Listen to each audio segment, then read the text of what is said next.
तो जैसा कि लास्ट एपिसोड में हमने देखा था कि टियानियान की मुलाकात एक फेरी से हुई जो कि डिवाइन एम्परर की लवर थी। उसने टियानियान को बताया कि टियांगो प्रिजन को ब्रेक करना नेक्स्ट टू इम्पॉसिबल है। वहीं दूसरी तरफ शियू को वुड एम्परर की लेगेसी हासिल हुई, जिसके चलते शियू और टियानियान ने एक साथ मिलकर उस शील्ड को पियर्स करते हुए अपनी आजादी को गेन कर लिया। अब आगे तो इस एपिसोड की शुरुआत उसी सीन से होती है जहाँ पर टियांगो प्रिजन के सारे कैदी काफी ज्यादा खुश हो गए। वो चीयर्स करते हुए कहने लगे कि फाइनली हम आजाद हो गए। हमारी लाइफ के न जाने कितने साल यहाँ पर बर्बाद हो गए, लेकिन फाइनली अब हम यहाँ से बाहर जा सकते हैं। वहीं पर मंकी चेंग उन लोगों से कहने लगा कि तुम सभी लोग सेलिब्रेट करने में बिजी हो गए, लेकिन तुम में से कोई भी इस बात पर ध्यान नहीं दे रहा कि हमें ये आजादी किसकी वजह से मिल सकी। वहीं पर मास्टर सुआनजी कहने लगे कि मंकी चेंग एकदम ठीक बोल रहा, इन तीनों की वजह से ही हमें ये आजादी मिली। इन लोगों का हम पर बहुत बड़ा एहसान है जिसे हम कभी भी चुका नहीं सकते, लेकिन हम तहे दिल से इनका शुक्रिया अदा तो कर ही सकते। जिस पर वहाँ मौजूद हर एक बंदा राजी हो गया। वो लोग कह रहे थे कि अगर ये तीनों यहाँ पर नहीं आते तो शायद हम इसी वैली में हमेशा के लिए कैद रहते। तो अब वो सभी लोग अपना सिर झुकाते हुए इन तीनों का शुक्रिया अदा करने लगे। जिस पर टियानियन कह रहा था कि प्लीज हमें थैंक यू बोलने की कोई जरूरत नहीं, ये तो हमारा फर्ज था। तभी मंकी चेंग कहने लगा कि आज का दिन हमारे लिए यादगार होना ही चाहिए, हम सब मिलकर इसे सेलिब्रेट करेंगे। अगर आज हमने दावत नहीं की तो फिर कब करेंगे। साथ ही मंकी चेंग कह रहा था कि आज हम इतनी शराब पियेंगे कि नशे में धुत हो जाएंगे। तो मास्टर स्वानजी उससे कहने लगे कि तू तो धुत होने की बातें कर ही मत, एक प्याली पी नहीं कि तू तुरंत ही बेहोश हो जाता। और अब मास्टर स्वानजी टियानियान से कहने लगे कि चलो फिर दावत की तैयारियां की जाए। इधर शियान से कहने लगा कि देखो तो हम तीनों ने बैरियर को ब्रेक करने में हेल्प की है, लेकिन असली अटेंशन तो टियानियान ने लिया। अरे यार मेरे ख्याल से मैं इन लोगों का हीरो नहीं बन सकता। जिस पर शियान हेजिटेट होते हुए कहने लगी कि टियानियान ने ढेर सारे एफर्ट्स लगाए थे और इसी वजह से ये लोग उसे अप्रिशिएट कर रहे हैं। उसकी बातें सुनकर ही शियो की हंसी छूट गई। वो कह रहा था कि चलो टियानियान तुम्हारा भी फेवरेट बन गया, मुझे लगता ही नहीं कि कोई मुझे भी पसंद करता होगा। वहीं पर फेरी भी टियानियान से काफी ज्यादा इम्प्रेस थी। वो डिवाइन एम्परर शेनोंग को याद करते हुए कहने लगी कि तुम्हें एक रहमदिल सक्सेसर मिला जो दूसरों की हेल्प करता, आगे चलकर ये तुम्हारे जैसा ही फेमस होगा। और अब फेरी नानजी माउंटेन की तरफ निकल पड़ी क्योंकि वहीं पर डिवाइन एम्परर की मौत हुई थी। इधर ये लोग टियानियान को लेकर एक केव के सामने पहुंच गए जिसके एंट्रेंस को कई सालों पहले ब्लॉक किया गया था। मंकी चेंग बताने लगा कि जब वुड एम्परर जिंदा थे तब ये केव उनके लिए पैलेस थी।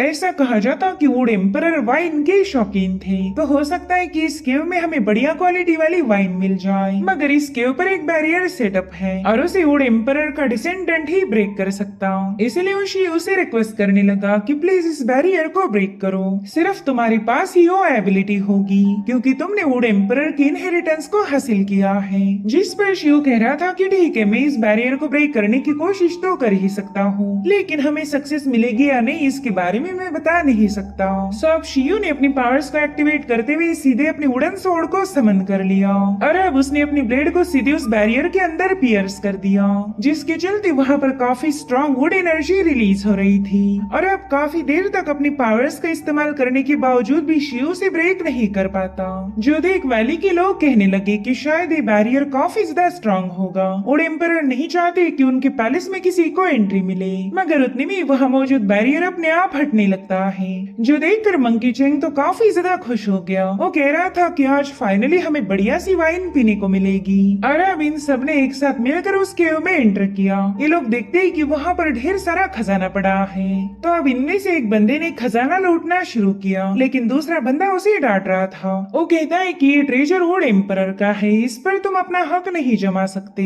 वहीं पर मंकी चेंग ने एक स्टोन के स्टैचू को घुमाते हुए वहाँ की छत को भी ओपन किया ताकि सनलाइट और फ्रेश एयर इस केव में शामिल हो पाए। वहीं पर मास्टर सुआनजी को ढेर सारी वाइन मिल गई, तो इस तरह से इनकी पार्टी शुरू हो गई। एक लंबे अरसे के बाद इन्हें बढ़िया क्वालिटी की वाइन पीने को मिली थी। और अब जिन उन लोगों से कहने लगी कि बैरियर ब्रेक हो गया, अब हम लोग यहाँ से बाहर जा सकते। तो बताओ फिर आगे क्या करना, क्या आप लोगों ने कोई प्लान बनाया है? मगर इस सवाल को सुनकर वो लोग खुश की बजाय मायूस हो गए। उनमें से किन नाम का बंदा बताने लगा कि वाटर क्लैन की टेरिटरी में एक छोटा सा फिशिंग विलेज है, अगर उस विलेज के किसी ने मुझे नहीं पहचाना तो मैं जरूर से वहाँ पर सेटल हो सकता हूँ, फिर तो फिशिंग करके मैं आराम से अपनी रोजी रोटी भी कमा सकता हूँ। जो सुनते साथ ही मंकी चेंग उस पर भड़क गया। वो कह रहा था कि तेरा दिमाग खराब तो नहीं हो गया, तू अच्छे से जानता है कि वो पांचों क्लैन के लॉर्ड्स कितने ज्यादा भयानक थे। उन्होंने बेवजह हमें इस प्रिजन में टॉस कर दिया, तो अगर हम उनके सामने गए तो क्या तुझे वाकई ऐसा लगता है कि वो लोग हमें जिंदा छोड़ेंगे? हम लोग उनके सामने बस छोटे से कीड़े हैं और इसी वजह से तो उन्होंने हमें यहाँ पर कैद किया था। जैसे ही तुमने वहाँ पर पाँव रखा तुम्हें सीधे समंदर में फेंक दिया जाएगा। उन लोगों ने हमेशा हम पर अत्याचार किए, तो उनसे रहम की उम्मीद मत लगाना। वहीं पर मास्टर स्वानजी अपनी कहानी बताने लगे। वो कहते हैं कि मैं अर्थ क्लैन का मेंबर था।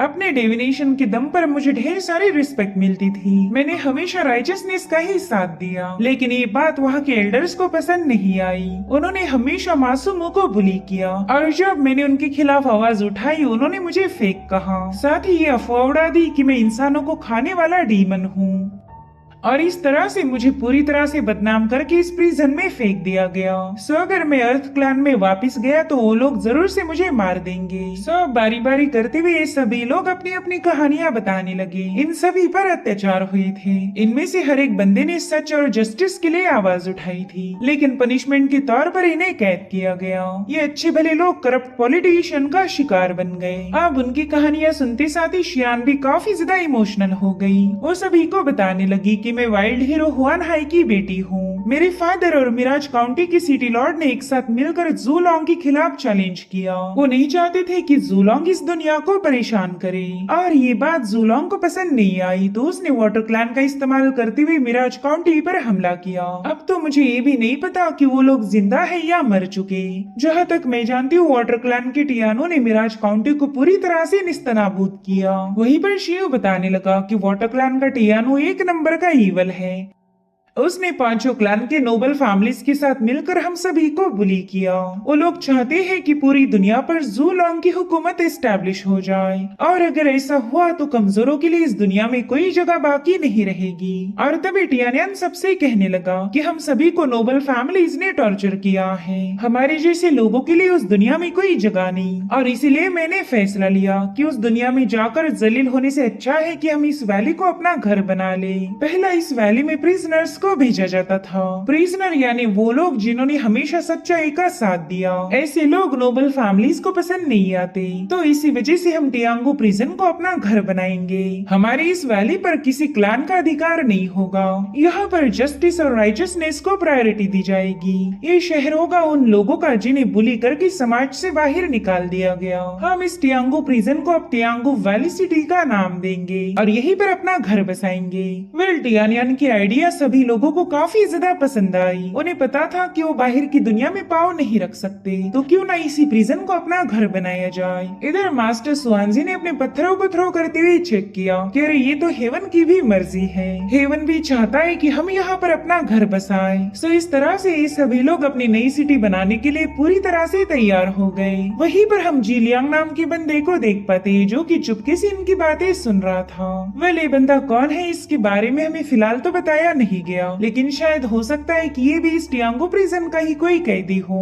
और अब हमें सीधे 3 सालों बाद की कहानी दिखाई गई, जहाँ पर शियो और टियानियन के दरमियान काफी जबरदस्त मुकाबला चल रहा था। इन 3 सालों में इन दोनों ने लगातार प्रैक्टिस की थी, जिसके चलते इनकी तलवारबाजी में काफी अच्छी इम्प्रूवमेंट हो गई। इसी दरमियान शियो ने अपनी वाइन्स ऑफ 1000 वैली टेक्निक को एक्टिवेट कर लिया। उसके ऐसा करते साथ ही वहाँ पर एक फॉर्मेशन एक्टिवेट होकर कई सारी स्पिरिचुअल वाइन्स टियानियन की तरफ निकल पड़ी, तो टियानियन भी पीछे हटते हुए उन वाइन्स के अटैक को काउंटर कर रहा था। वेल यहाँ पर हम देख पाते हैं कि शियो के वाइन्स काफी ज्यादा पावरफुल हैं। जहाँ पर भी वो पियर्स हुई वहाँ की चट्टानें भी शटर हो रही थी। इधर शियो ने देखा कि टियानियन अचानक से वहाँ से गायब हो गया, तो वो टियानियन को इधर उधर ढूंढ रहा था और उतने में समंदर के पानी से एक वाटर ड्रैगन फॉर्म होने लगता है। उसी की पीठ पर सवार होकर टियानियन शियो के सामने पहुंच चुका था।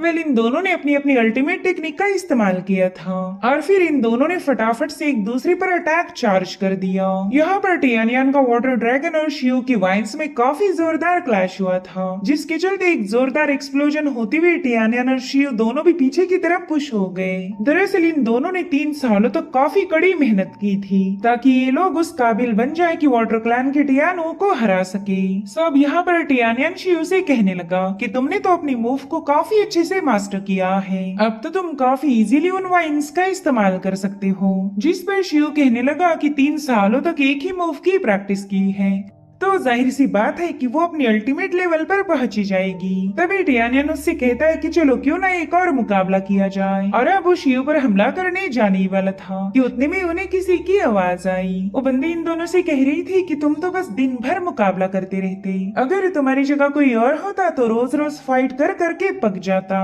दरअसल ये बंदी कोई और नहीं बल्कि शियान है, जो कि अपने क्रेन परिंदे पर सवार होकर इनके पास पहुंच गई थी। वाले परिंदा उसे गिफ्ट किया था फेरी ने और तभी से शियान इस परिंदे की मास्टर बन गई। साथ ही शियान को इस टियांगो वैली की होली मेडन के नाम से भी जाना जाता। इस बंदी ने भी 3 सालों के अंदर अपनी मैजिकल एबिलिटीज को काफी अच्छे से इम्प्रूव किया।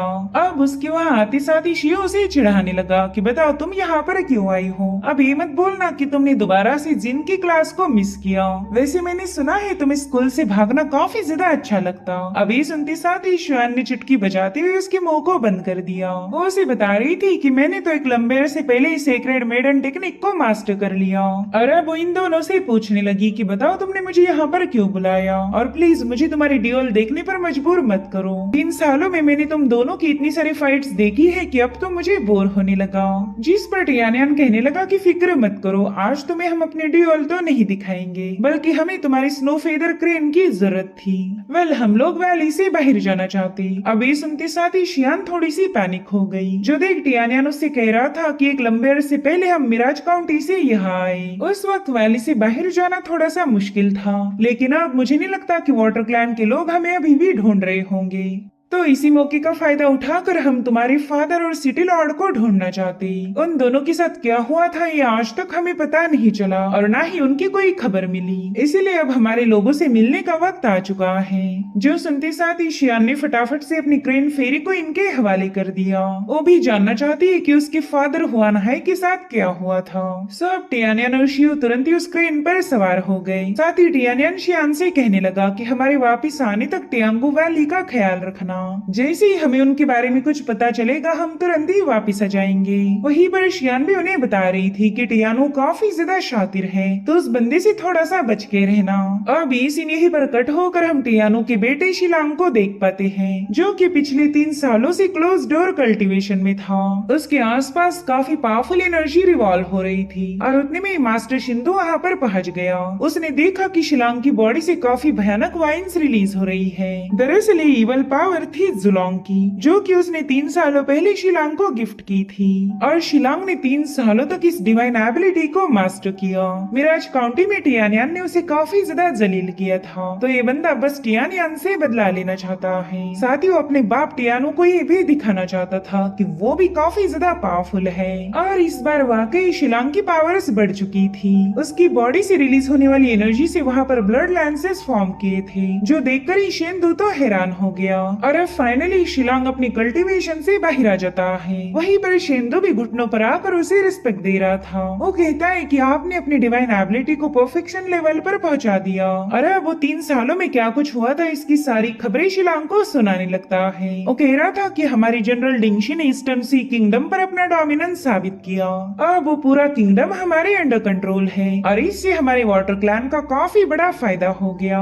उतने में शिलांग कहता है कि अंकल आपको मेरे सामने घुटनों पर आने की कोई जरूरत नहीं, आप मेरे सीनियर हो, तो प्लीज आज के बाद कभी भी मेरे सामने अपने घुटने मत टेकना। तो एल्डर शेंदो तुरंत ही उसकी बात मान जाता है। वो शिलांग से कह रहा था कि अरे एक खबर तो आपको सुनानी रह गई। दरअसल हाल ही में एक बंदा मुझसे मिलने आया था और उसने मुझे टियानियन की खबर दी। अब टियानियन का नाम सुनते साथ ही शिलांग के तो मानो खून में ही आग लग जाती है। उसने इतनी सारी मेहनत इसलिए की थी ताकि वो टियानियन को हरा सके। वो शेंदो से पूछता है कि बताए वो कहाँ पर है। तो एल्डर शेंदो बताने लगी कि जब मिराज काउंटी फॉल हुई थी उस वक्त टियानियन गलती से टियांगो वैली में कैद हो गया। ऐसा कहा जा रहा है कि उसने वैली का बैरियर ब्रेक करके वो दोबारा से उसमें से बाहर आ गया, लेकिन वो फिलहाल कहाँ पर है इसकी एग्जैक्ट इन्फॉर्मेशन तो मेरे पास नहीं है। हालांकि शिलांग को पता था कि टियानियन उसे कहाँ मिल सकता। वो एल्डर शेंदो से कह रहा था कि हमें अभी इसी वक्त मिराज काउंटी के लिए निकलना पड़ेगा। वो बंदा मिराज काउंटी को विजिट जरूर करेगा ताकि वो अपने लोगों के बारे में पता लगा सके, तो क्यों ना हम पहले ही उसके स्वागत के लिए तैनात हो जाए। एल्डर शिंदो को भी पता चल गया कि शिलांग अब काफी ज्यादा स्मार्ट बन गया। उसे उम्मीद थी कि इस बार शिलांग टियानियान को जरूर से हरा देगा। सो इस तरह से ये दोनों भी मिराज काउंटी की तरफ निकल पड़े और इसी के साथ एपिसोड यहीं पर एंड हो जाता है। Thank you so much for watching. Bye bye, take care.